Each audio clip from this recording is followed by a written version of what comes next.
आज की इस क्लास में मैं बीएल आप सभी विद्यार्थियों का हार्दिक स्वागत करता हूं। विद्यार्थियों, आज की क्लास में हम political science BA part third यानी बीए तृतीय वर्ष का जो प्रथम प्रश्न पत्र है उसके अंतर्गत आज का हमारा अध्याय है संत थॉमस एक्विनास, यानी जो तीसरा अध्याय है। इस अध्याय से संबंधित हम जो भी अति लघुतात्मक प्रश्न जो कि परीक्षा की दृष्टि से बहुत ही महत्वपूर्ण है, उन प्रश्नों पर आज की क्लास में हम चर्चा करने जा रहे हैं। तो विद्यार्थियों, मैंने साथ साथ निबंधात्मक प्रश्न भी मेरे वीडियोज़ के माध्यम से मेरे चैनल पे मैंने अपलोड किए हैं, और साथ ही ये अति लघुतात्मक प्रश्न भी साथ साथ मैं अपलोड कर रहा हूँ। तो जब तक परीक्षा में हम निबंधात्मक प्रश्नों के साथ साथ अति लघुतात्मक प्रश्न की भी यदि हम प्रॉपर तरीके से तैयारी करेंगे तभी हम परीक्षा में अच्छे मार्क्स ला सकते हैं। तो एक तो आप इस तरह से तैयारी करो कि अपने जो निबंधात्मक प्रश्न है वो भी अपने साथ साथ तैयार होते रहें, और जो अति लघुतात्मक प्रश्न है परीक्षा की दृष्टि से वो भी अपने साथ साथ तैयार होते रहें, क्योंकि जब तक अति लघुतात्मक और निबंधात्मक दोनों ही तरह के प्रश्नों की हम अच्छी तरह से तैयारी नहीं करेंगे तब तक हम परीक्षा में अच्छे मार्क्स ला नहीं सकते। इसलिए अति लघुतात्मक प्रश्नों की भी आप अच्छी तरह से तैयारी कीजिए ताकि आप अच्छे मार्क्स ला सकें। तो अब हम शुरू करते हैं। आज का हमारा टॉपिक है संत थॉमस एक्विनास। सबसे पहले हम चर्चा करते हैं एक्विनास द्वारा प्रतिपादित 4 कानून के नाम बताइए। यानी संत थॉमस एक्विनास ने के द्वारा प्रतिपादित 4 कानूनों के नाम लिखिए। यानी संत थॉमस एक्विनास ने प्रमुख रूप से किन किन 4 कानूनों की उन्होंने प्रतिपादित किया है, कौन से 4 कानूनों की उन्होंने बातें कही है। तो थॉमस एक्विनास ने 4 प्रकार के कानून जो बताए हैं वो निम्न प्रकार से है। पहला है शाश्वत कानून, प्राकृतिक कानून, मानवीय कानून और दैवीय कानून। तो इन 4 कानूनों की एक्विनास ने अपने सिद्धांत के अंतर्गत प्रतिपादित किया है। तो एक्विनास के द्वारा प्रमुख रूप से ये 4 कानून बताए गए हैं: शाश्वत कानून, प्राकृतिक कानून, मानवीय कानून और दैवीय कानून। इन कानूनों के बारे में जो विस्तृत चर्चा है वो अपने हम निबंधात्मक प्रश्नों के अंतर्गत विस्तार से चर्चा करेंगे। तो प्रमुख रूप से ये 4 कानून थॉमस एक्विनास ने बताए। हमारा अगला प्रश्न है, एक्विनास के द्वारा प्रतिपादित प्राकृतिक कानून क्या है। यानी थॉमस एक्विनास के अनुसार प्राकृतिक कानून क्या है, यानी किन को थॉमस एक्विनास ने प्राकृतिक कानून माना है। तो प्राकृतिक कानून ईश्वरीय अभिव्यंजना है। मनुष्य इन कानूनों की सहायता से भले और बुरे का ज्ञान प्राप्त करता है। तो एक्विनास के अनुसार प्राकृतिक कानून है वो ईश्वरीय अभिव्यंजना है, यानी एक तरह से हम कह सकते हैं कि ईश्वर के द्वारा बनाए गए हैं या ईश्वर के द्वारा दिया गया आदेश है, और मनुष्य इन कानूनों की सहायता से ही समाज में भला क्या है और बुरा क्या है इस बात का ज्ञान प्राप्त करता है प्राकृतिक कानून के माध्यम से। तो प्राकृतिक कानून एक्विनास के अनुसार ईश्वरीय अभिव्यंजना है और मनुष्य इन कानूनों की सहायता से ही भले और बुरे का ज्ञान प्राप्त करता है। अगला प्रश्न है, एक्विनास के अनुसार शाश्वत कानून क्या है। तो एक्विनास के अनुसार शाश्वत कानून ईश्वरीय ज्ञान है। शाश्वत कानून देवी ज्ञान है जो सभी कार्यों और प्रवृत्तियों को निर्देशन देता है और वह स्वयं में सत्य है। तो एक्विनास के अनुसार शाश्वत कानून ईश्वरीय ज्ञान है, शाश्वत कानून देवीय ज्ञान है, यानी उसमें किसी का कोई त्रुटि नहीं हो सकती, जो सभी कार्यों और प्रवृत्तियों को करने का निर्देशन देता है और वास्तव में उस स्वयं में सत्य है।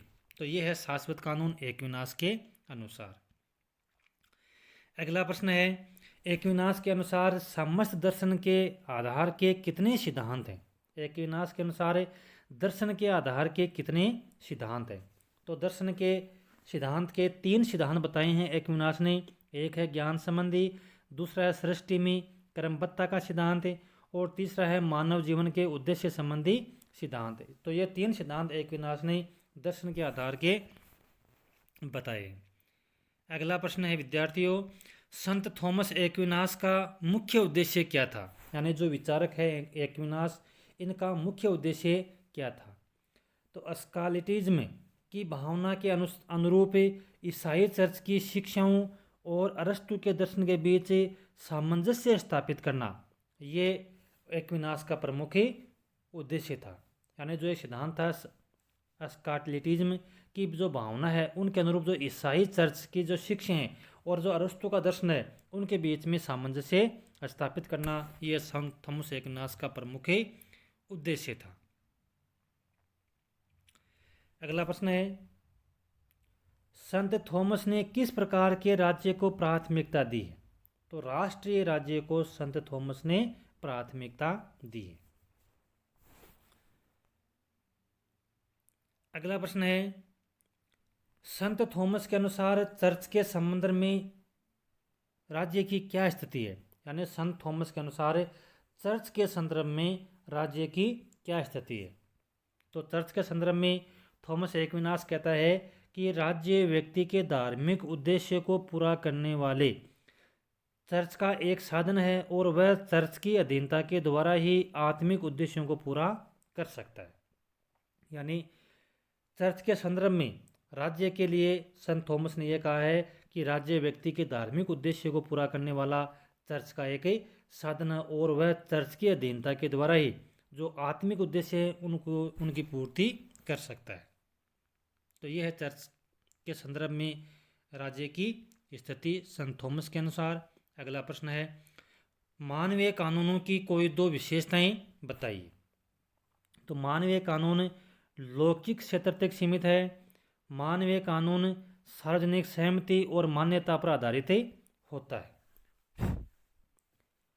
मानवीय कानून की कोई 2 विशेषताएं, तो एक तो मानवीय कानून है वो लौकिक क्षेत्र तक सीमित है और मानवीय कानून सार्वजनिक सहमति और मान्यता के ऊपर आधारित होता है। तो ये 2 विशेषताएं हैं एक्विनास के अनुसार। एक्विनास के द्वारा वर्णित कानूनों में किन कानूनों का संबंध धर्म और आध्यात्मिकता से है?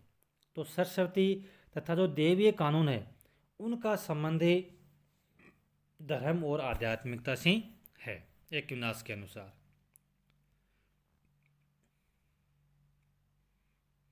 अगला प्रश्न है, एक्विनास की विचारधारा में सबसे महत्वपूर्ण धारा कौन सी है? यानी संत थॉमस एक्विनास की जो जितने भी विचारधाराएं हैं उनमें से सबसे महत्वपूर्ण विचारधारा वो कौन सी है?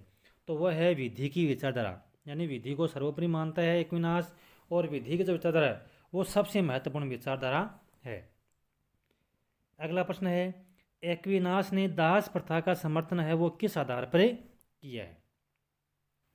तो एक्विनास ने दास प्रथा का समर्थन किया है धार्मिक आधार पर।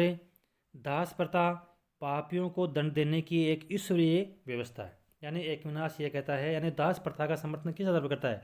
तो वो धार्मिक आधार पर करता है। दास प्रथा जो पापी हैं उनको दंड देने के लिए एक ईश्वर के द्वारा की गई व्यवस्था है। यानी ईश्वर के द्वारा व्यवस्था की गई है कि जो पापी हैं उनको दंड देने की व्यवस्था की गई है ईश्वर के द्वारा। तो इस प्रकार यानी वो दास प्रथा का समर्थन करता है एक्विनास किस आधार पर? धार्मिक आधार पर। यानी हो सकता है कि पहले इन्होंने कुछ गलत किया होगा, तो इस प्रकार जो पापी हैं उनको दंड देने के लिए ईश्वर के द्वारा की गई व्यवस्था है। यानी इस प्रकार से एक्विनास है वो दास प्रथा का समर्थन करता है। एक्विनास के अनुसार न्याय क्या है? तो न्याय प्रत्येक व्यक्ति को उसके अपने अधिकार देने की निश्चित और एक सनातन इच्छा है।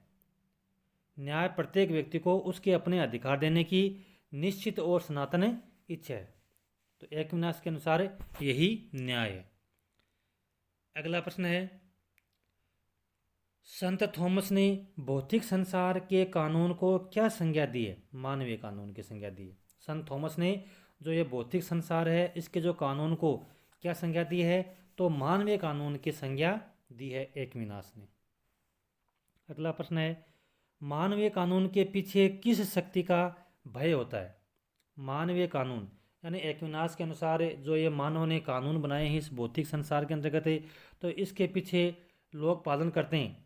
तो किस शक्ति का भय होता है, किस शक्ति के भय के कारण लोग है वो मानवीय कानूनों का पालन करते हैं। यानी कहने का मतलब है कि मानव के द्वारा जो कानून बनाए गए हैं उन कानूनों का लोग पालन करते हैं। तो यानी पालन करने के पीछे कौन सी ऐसी शक्ति होती है जिसके कारण लोग उस मानवीय कानूनों का पालन करते हैं, तो वह है दंड शक्ति का भय।